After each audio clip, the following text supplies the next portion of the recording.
The night Sam Giancana died, he was frying sausage in his own kitchen. No bodyguards, no panic, no last-ditch scramble for the door. Just a man who had spent 50 years outrunning the law, the CIA, and every rival who ever looked at him sideways, cut down in the one place. He thought he was safe. They shot him 7 times in a tight circle under the chin, a classic mob signature, a message written in gunpowder. The most powerful gangster in America died in his pajamas. And the man who ordered it may have been the same government he had spent years doing favors for. To understand how Sam Giancana ended up dead on his own kitchen floor, you have to go back to where he started. Back to the near west side of Chicago, a neighborhood that in the 1920s was one of the most dangerous square miles in the United States. Overcrowded, underpaid, and absolutely ruled by gangs that the police either couldn't touch or wouldn't touch, usually the latter. Salvatore Giancana was born on May 24, 1908, the son of Sicilian immigrants who had come to Chicago looking for the same thing everyone else was looking for: a better life. What they got was a tenement on Taylor Street and a city that had no interest in handing anything to people who looked like them, talked like them, or prayed like them. So the neighborhood built its own economy, and that economy ran on gambling, bootlegging, and blood. Sam barely made it out of childhood. His mother died when he was 2 years old. His father was a street peddler, barely keeping the family alive. By the time Sam was a teenager, the streets had already decided his future for him. He ran with a gang called the 42 Gang, a crew so violent, so reckless, that even Al Capone's outfit kept its distance from them, at first. The 42s were the kind of young men who would do anything, steal anything, hurt anyone, without asking questions and without losing sleep over it. Sam got the nickname Mooney early. Some say it came from the Italian slang for crazy, and that fit. He was volatile, unpredictable, the kind of a man who could be laughing with you one minute and ending your career the next. He was arrested dozens of times before he was 25. Theft, assault, 3 suspected murders that nobody could prove. The law kept picking him up, and the law kept letting him go, because there was never quite enough evidence to make anything stick. That pattern of being arrested, uncharged and released, would follow Giancana for the rest of his life. What saved him from dying young in a gutter or rotting in Stateville prison was talent. Genuine, undeniable talent for the criminal life. Tony Accardo, the Chicago outfit's iron-fisted boss, recognized it early. Accardo saw in this wild, fearless kid from Taylor Street exactly the kind of ruthless efficiency the outfit needed. So he brought Giancana in, gave him structure, gave him a crew, gave him a ladder to climb. Giancana climbed fast. By the late 1940s, he was running the outfit's gambling operations. By the early 1950s, he was one of the most powerful men in the organization. And in 1956, Tony Accardo stepped back from day-to-day operations and handed Giancana the keys. Just like that, the kid from the 42 Gang was running Chicago. Running the whole thing. The gambling, the unions, the loan sharking, the political machinery that kept the right people in office and the wrong people out. What made Giancana different from every other mob boss in the country wasn't just his willingness to use violence. Every boss used violence. What made Giancana different was his ambition. He didn't just want to run Chicago, he wanted to run the country. And for a few extraordinary years, it almost looked like he was going to pull it off. By the late 1950s, Sam Giancana had more political influence in Chicago than the mayor. That wasn't an exaggeration. It was barely even a boast. The outfit controlled the precincts in ways that would make modern political consultants weep with envy. They had the ward bosses, they had the union halls, they had the network of precinct captains who knew every voter by name and knew exactly what each one needed to get to the polls on the right side of the ledger. So, when Joe Kennedy came to Chicago in 1959 looking for a favor, he knew exactly which door to knock on. Joe Kennedy was not a naive man. He had made part of his fortune during Prohibition, moving liquor that the law said could not be moved. He knew how the world actually worked, as opposed to how it was supposed to work. And he understood that his son Jack's path to the White House ran straight through Illinois, and straight through the kind of votes you could not get by putting up yard signs and knocking on doors. According to accounts later given by Giancana's family members, including his nephew Sam and his brother Chuck, Joe Kennedy sat down with Mooney and made him a proposition. Deliver Illinois, get the right people to the polls, use the outfit's machinery to swing the vote in Chicago, and in return, if Jack Kennedy wins the presidency, Sam Giancana will have the ear of the White House. The government would ease up. The pressure on organized crime would come down. Business would go on the way it was supposed to go on. Now, whether this meeting happened exactly the way the Giancana family described it has been debated by historians ever since.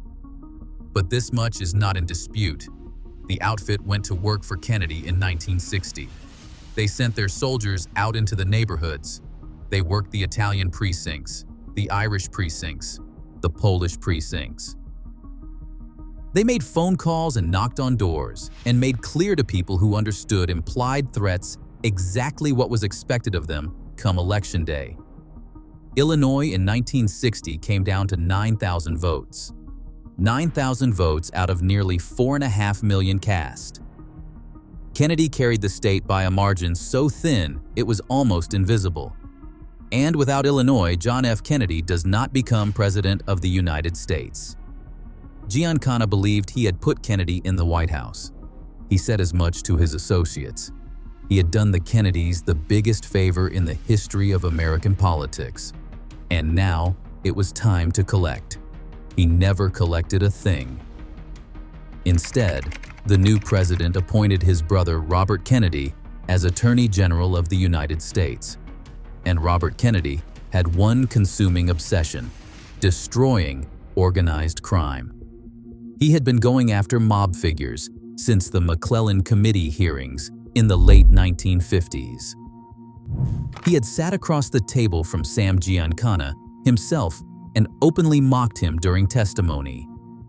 He hated these men with a religious intensity, and now he had the full power of the Justice Department behind him.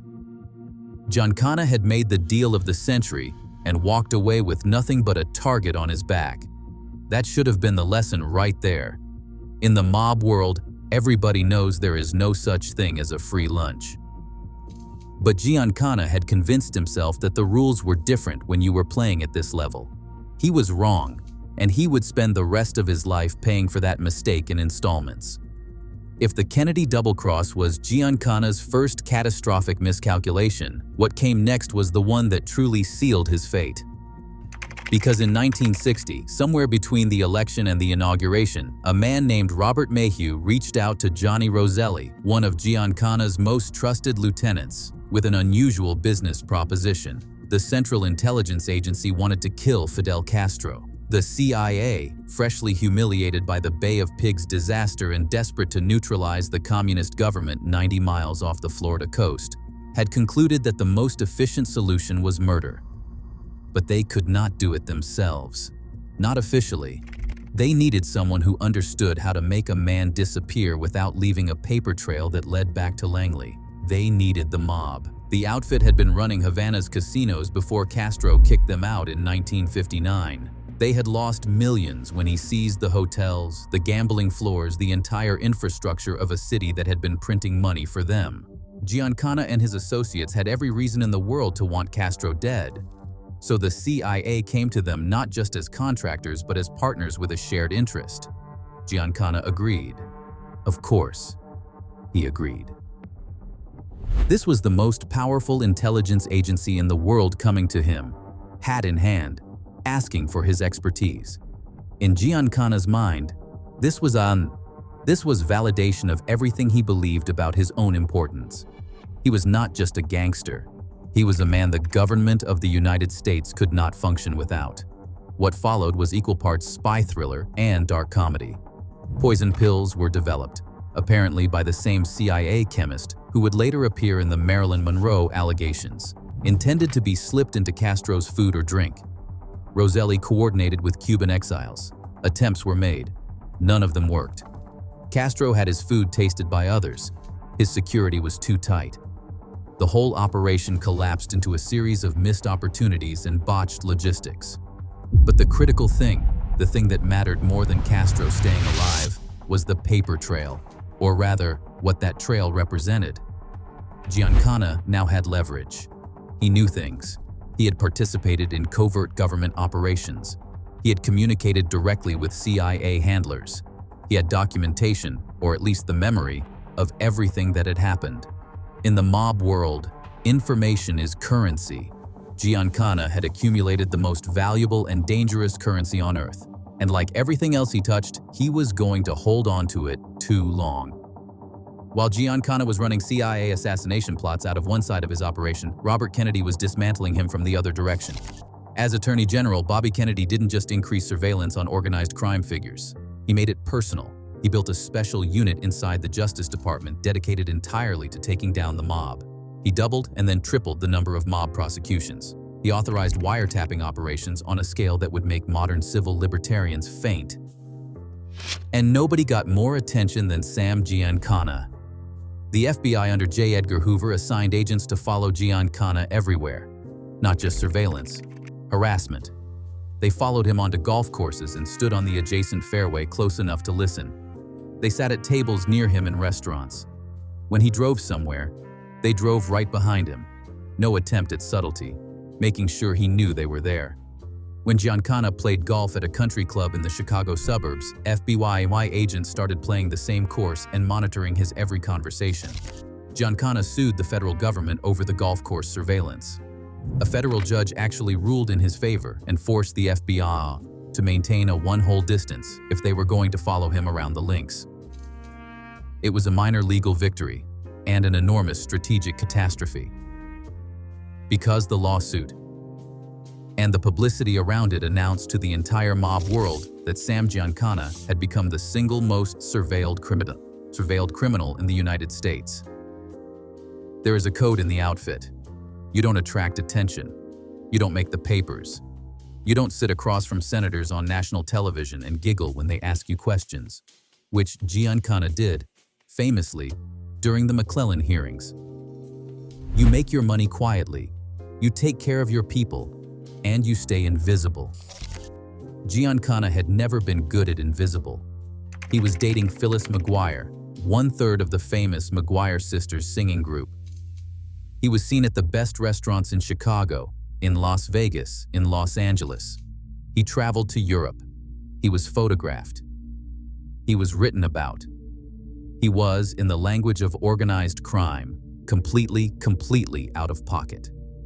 And every time he appeared in a headline, every time the FBI issued a press release about another wiretap or another surveillance operation centered on the Chicago outfit's boss, it cost his people money. Because attention meant heat, and heat meant the politicians and the police officials and the judges who were on the outfit's payroll had to create some distance. And distance meant the machinery started seizing up. The other bosses around the country were noticing. Tony Accardo was noticing. The old guard of the outfit was noticing. Sam Giancana, the man they'd put in charge, had become a liability. And in the mob, when you become a liability, there is only one retirement plan. Here is where it all turned. Here is the moment where every bad decision Sam Giancana had been making for a decade collapsed into a single, catastrophic choice. And, ironically, it wasn't a violent choice. It wasn't a murder, or a betrayal, or a double cross. It was a lawsuit. In 1963, with the FBI following him everywhere, to his home in Oak Park, to his daughter's dance recitals, to his girlfriend's performances in Las Vegas, Giancana filed a federal injunction to force the FBI to back off. The lawsuit got coverage. It generated sympathy in some quarters from civil liberties advocates who were genuinely troubled by the government's tactics. And it put Giancana's name and face on the front pages of newspapers across the country for weeks. Tony Accardo and the rest of the outfit's leadership watched all of this with rising fury. Not because they disagreed with Giancana about the FBI's tactics. Those tactics were genuinely suffocating the outfit's operations. But because every press conference, every court appearance, every newspaper story meant more heat, more scrutiny, more federal attention falling on every single one of their operations across the country. The unwritten rule of the Chicago outfit, the rule that Tony Accardo had lived by for decades, was simple. You are not more important than the outfit. Nobody is. The outfit is bigger than any one man, and no man's ego, no man's personal war with the government is worth exposing the entire organization. Giancana had broken that rule so many times and in such spectacular fashion that by 1965, the senior leadership of the outfit had made their decision. Giancana had to go, not killed, not yet, just removed, pushed out, stripped of his leadership position and sent somewhere quiet where he could not cause any more damage. The man who replaced him at the top of the outfit's daily operations was a faction aligned with Accardo. Giancana was told, in the diplomatic language of organized crime, that it would be better for everyone if he took an extended vacation somewhere outside the United States. So Sam Giancana, the former boss of the most powerful criminal organization in America, packed a bag and got on a plane to Mexico.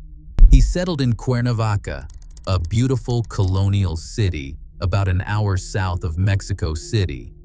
He lived quietly, or as quietly as Sam Giancana was capable of living. He had a home there. He had connections there.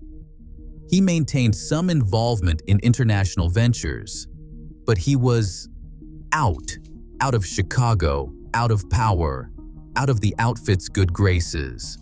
For a man who had spent 30 years accumulating power and influence, exile was a kind of living death, and the longer it went on, the more dangerous Giancana became, because a man with nothing left to lose and everything to remember is the most unpredictable creature in any criminal ecosystem.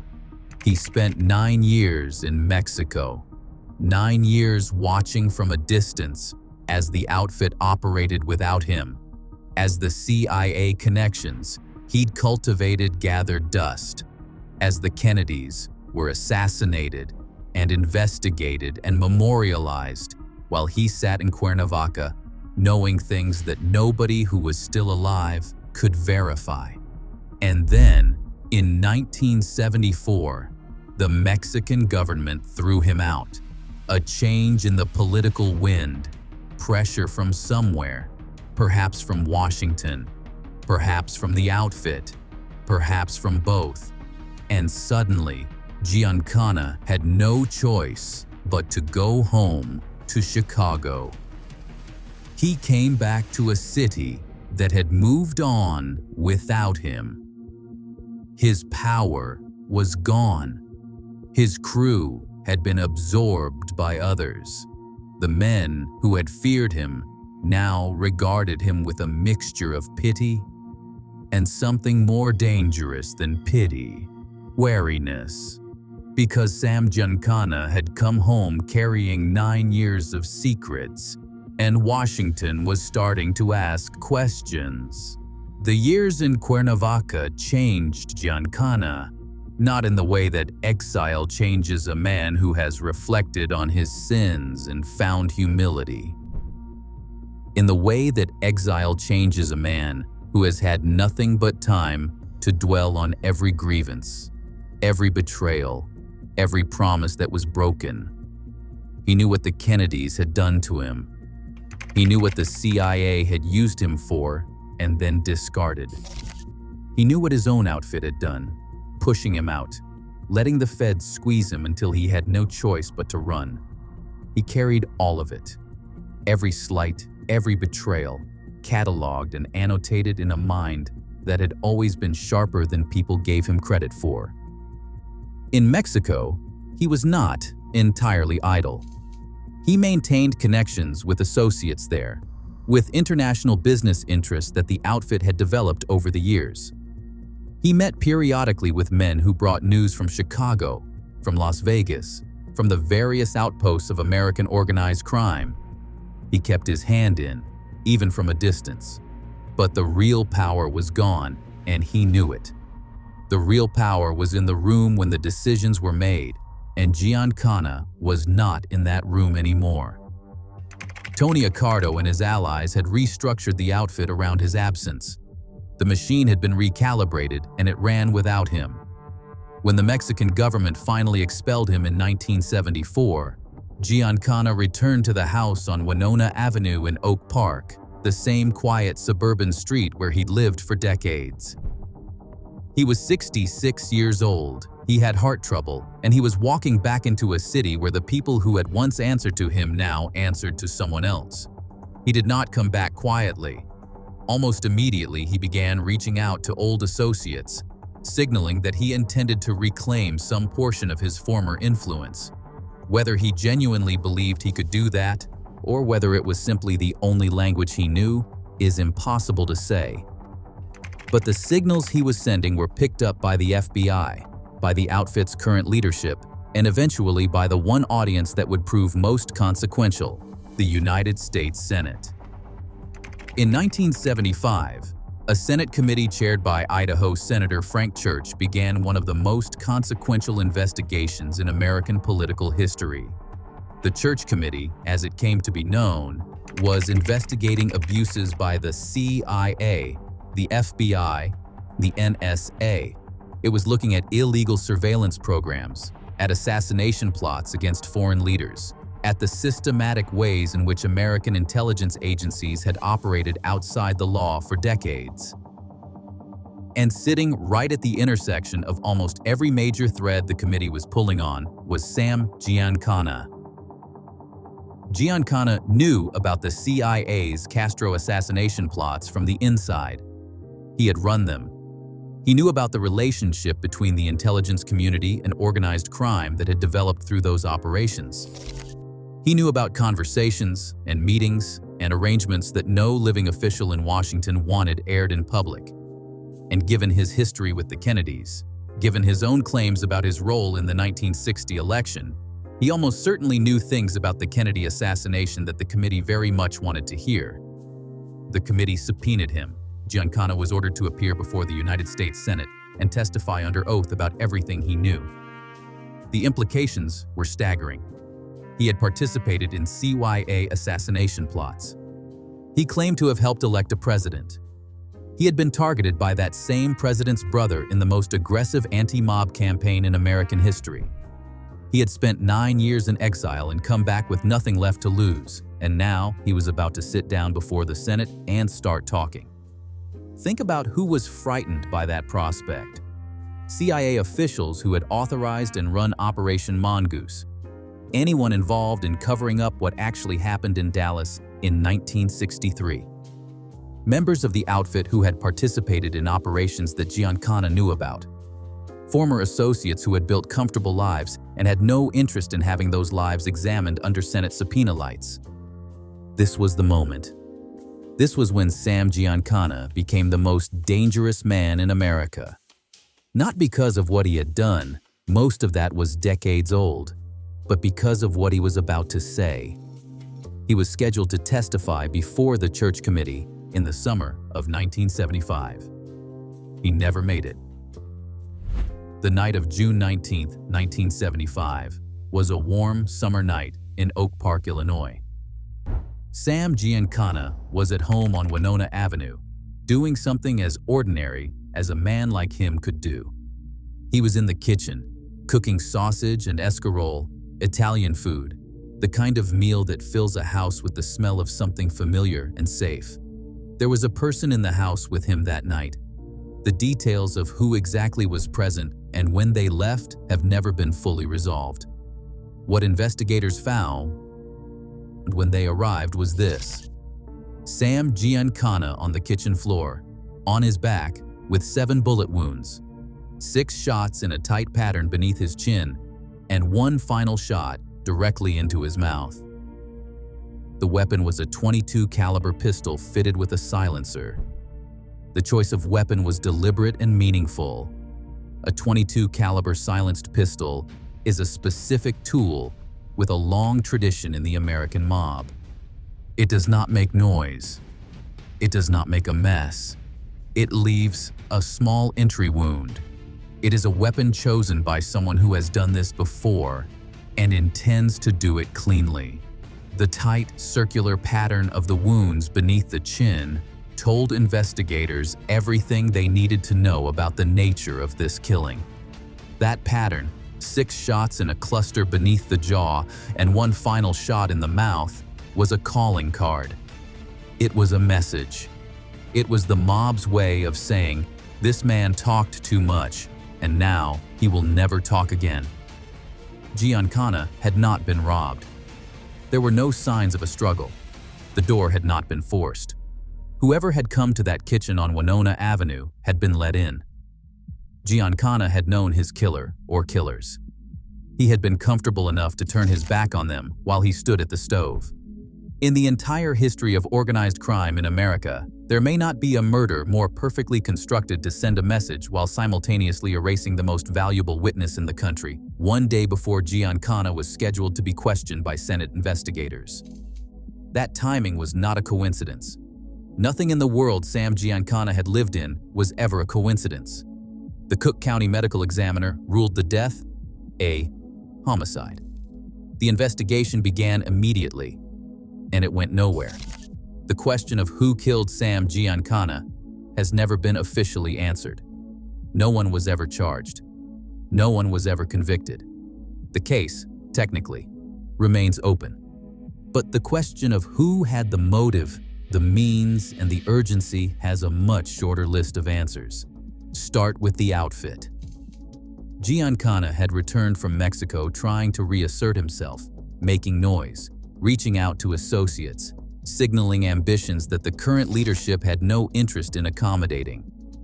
He was a complication, an old horse who didn't know the race was over. Under ordinary circumstances, the outfit would have found a way to manage that complication eventually. But the church committee subpoena had converted an ordinary complication into an emergency.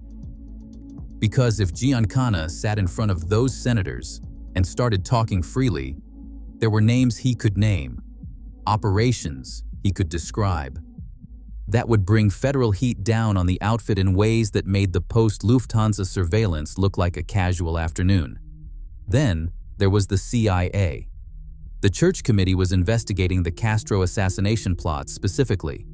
The CIA's role in those plots was one of the most sensitive secrets in Washington. If Giancana testified in detail about the meetings, the handlers, the poison pills, the operational specifics, he was going to expose an agency that had spent 15 years pretending those operations never happened. And beyond Castro, there were the broader implications of what Giancana might say about the relationship between the CIA and organized crime, about what he knew regarding Dallas, about conversations and arrangements that a dozen senior intelligence officials had very strong reasons to keep buried. The two most plausible theories are not mutually exclusive. The outfit and the CIA may have wanted the same outcome for overlapping but distinct reasons. They had collaborated before. The mechanics of making a man disappear from his own kitchen were the kind of thing both organizations understood perfectly.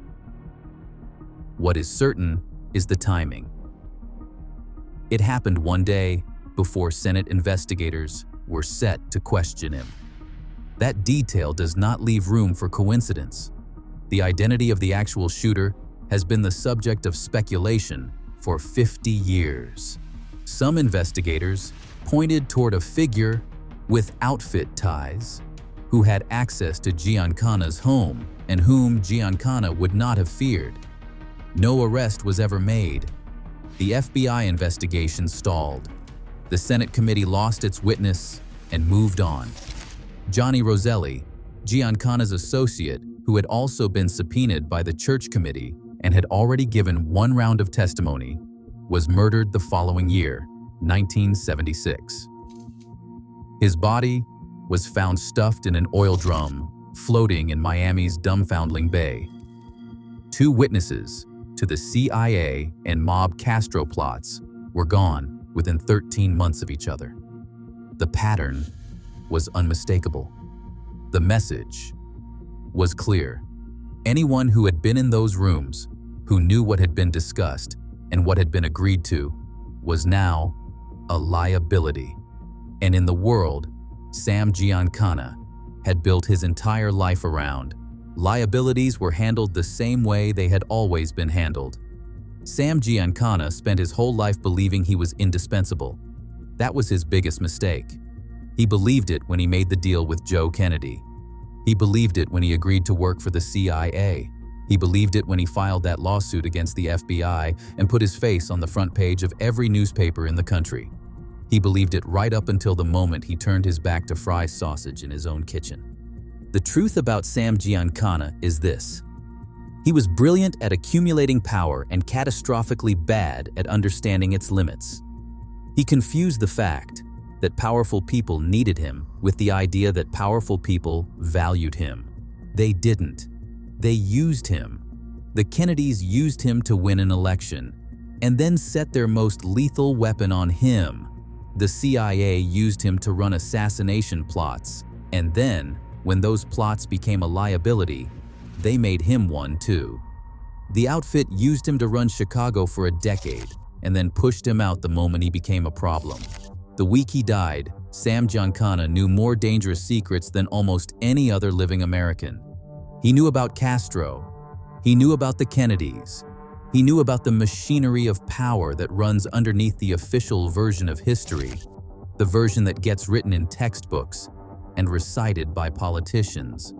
He had participated in events that shaped the country, and he was ready, finally, to talk about them. That was his biggest mistake. Not the CIA plots, not the Kennedy deal, not the lawsuit or the celebrity girlfriend, or the golf course confrontations with the FBI.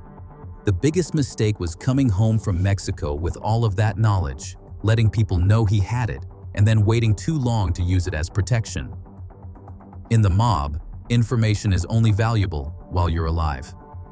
Sam Giancana understood that rule better than almost anyone. In the end, he forgot to apply it to himself. They buried him on a hot June day in 1975.